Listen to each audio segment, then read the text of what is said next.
अस्सलाम वालेकुम स्टूडेंट्स, आज हमारा लेक्चर नंबर 12 है और आज हम लोग करेंगे देहाती और शहरी ज़िंदगी में फ़र्क का खुलासा। सब बच्चे अपनी नोटबुक ओपन करें, मार्जिन लाइन ड्रॉ करें, डेट एंड डे मेंशन करें, अपने 604 से लिखें खुलासे की हेडिंग दें, पेन से जो है खुलासा स्टार्ट करें, मिड में जो वर्ड्स हाईलाइट हैं उनको राउंड मार्कर से हाईलाइट करें।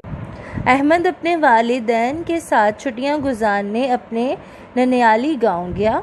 वो गांव की हरी भरी फिजा को देखकर बहुत खुश हुआ। उसने अपने मामू ज़ाद भाई के साथ खेतों की सैर की और मगरिब की नमाज पढ़कर घर आ गया। घर में खाना तैयार था। अहमद इतनी जल्दी रात का खाना खाने पर हैरान था, मगर मोमानी जान ने उसे बताया कि गांव में लोग रात का खाना जल्दी खा लेते हैं, क्योंकि गांव में लोग रात को जल्दी सोते हैं और सुबह जल्दी उठते हैं, इसीलिए वो शहरों की निस्बत ज़्यादा सेहतमंद होते हैं। शहरों में मकान तंग तंग जबकि गांव में खुले खुले होते हैं। गांव के ज़्यादा लोग खेती बाड़ी करते हैं।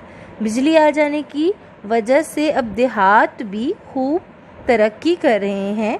शहरों में धुआं फ़िज़ा को आलूदा कर देता है, जबकि गांव की फ़िज़ा साफ़ सुथरी होती है।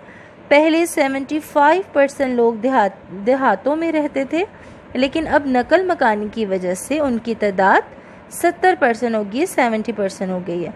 शहरों में ज़्यादा सहूलतों की वजह से लोग शहरों का रुख कर लेते हैं। देहात और शहरों का रहन सहन अलग है। अगर देहात और शहर दोनों तरक्की करें तो मुल्क खुशहाल होगा।